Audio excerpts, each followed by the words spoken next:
Good evening.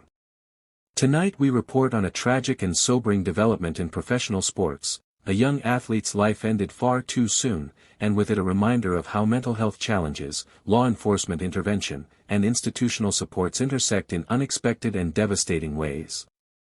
I'm Anchor Name. The story centers on 24-year-old Marshawn Kneeland, a defensive end for the Dallas Cowboys.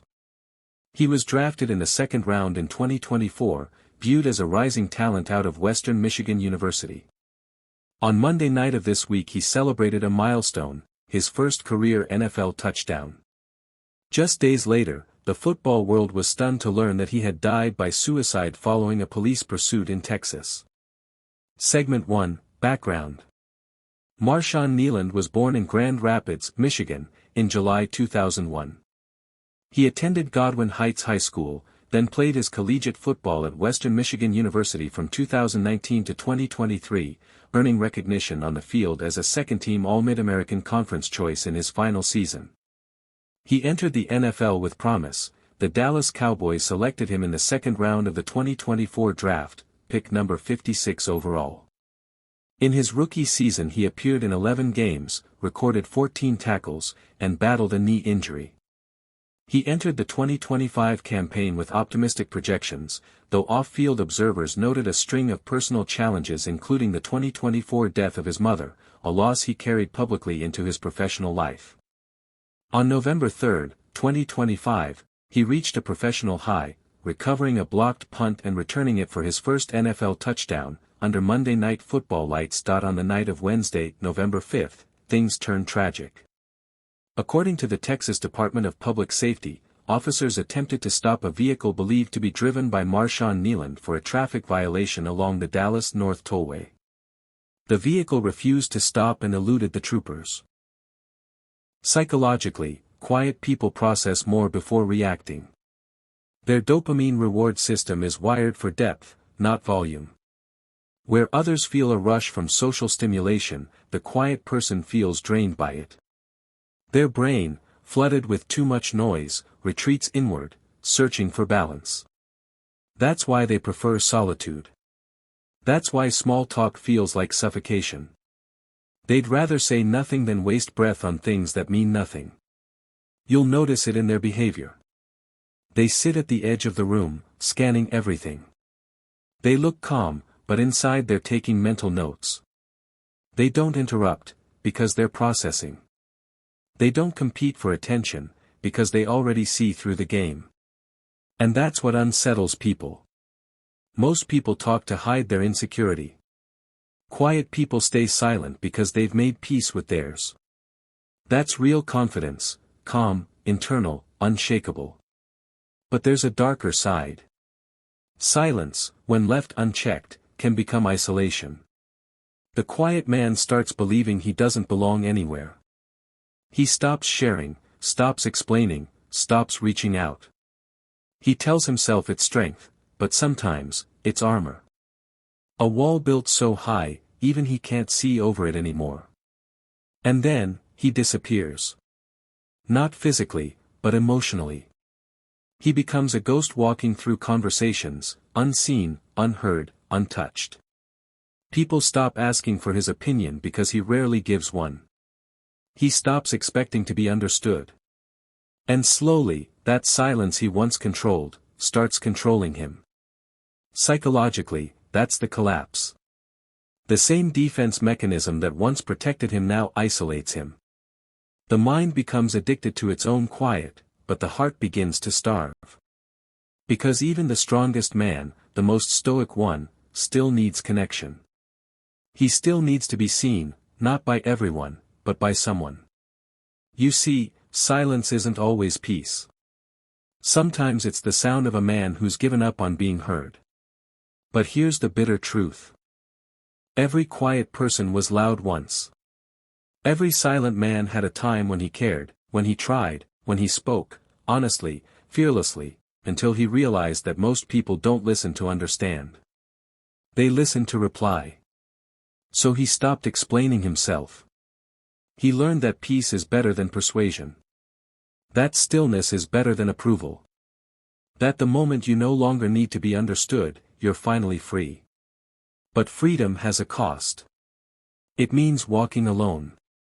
It means being misunderstood by a world addicted to noise. It means finding meaning not in others' reactions, but in your own clarity. The quiet man lives differently. He doesn't waste energy proving his worth. He builds it, silently. He doesn't shout about his plans. He moves in silence until results make the noise for him. He knows words are currency, and he spends them wisely. In relationships, he listens more than he speaks. He understands before he responds. He doesn't manipulate, he observes patterns. He knows when someone's lying before they finish the sentence. And that makes others uncomfortable, because you can't deceive someone who lives in stillness. Modern society fears this type of man.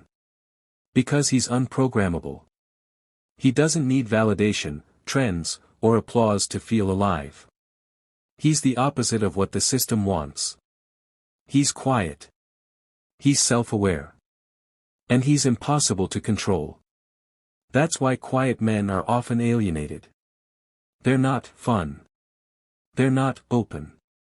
But that's exactly what gives them power. They're selective with their energy.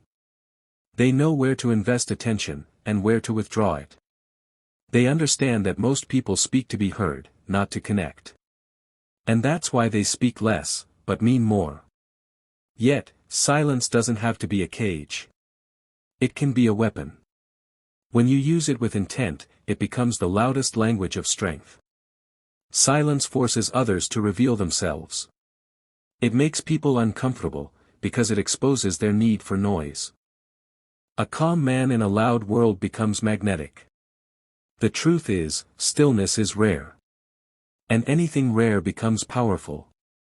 So if you're one of the quiet ones, understand this. There's nothing wrong with you. Your silence is not a flaw. It's the mark of someone who thinks before he moves. Who feels deeply but hides it wisely.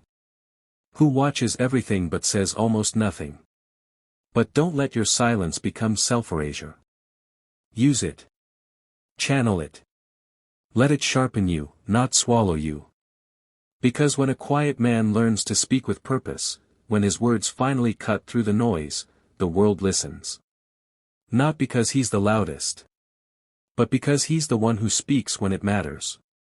And that, brother, is what makes silence powerful.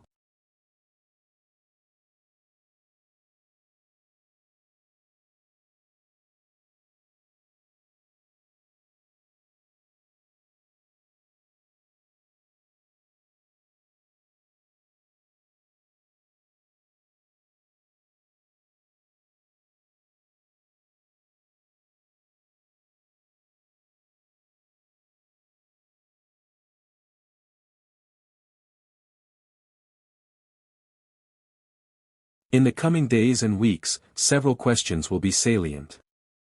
The result of the Collin County Medical Examiner's investigation and any further details about his mental health history. Whether the Cowboys or the NFL announce new or enhanced mental health protocols, gun safety initiatives, or welfare check procedures. How media coverage evolves. Will this tragedy lead to deeper scrutiny of how sports organizations handle mental health issues? Whether law enforcement agencies in Texas or nationally review their pursuit and welfare check policies, particularly as they relate to individuals flagged for suicidal ideation. Whether this incident sparks broader public discourse in the U.S. on athlete welfare, mental health funding, and systemic reform. Marshawn Kneeland entered the NFL with promise. In just his second season, he secured his first touchdown, an accomplishment many dream of. But the pressures he faced, the mental health challenges he endured, the law enforcement encounter he was involved in, all culminated in a tragic end at age 24. The Dallas Cowboys, the NFL, his teammates, and the broader sports community must now carry forward the memory of his life by ensuring that lessons are learned, supports are strengthened, and no other young athlete slips through the cracks unnoticed. As we reflect on this event, let us remember that success and talent do not immunize one from pain. Institutions must step beyond statements, they must act.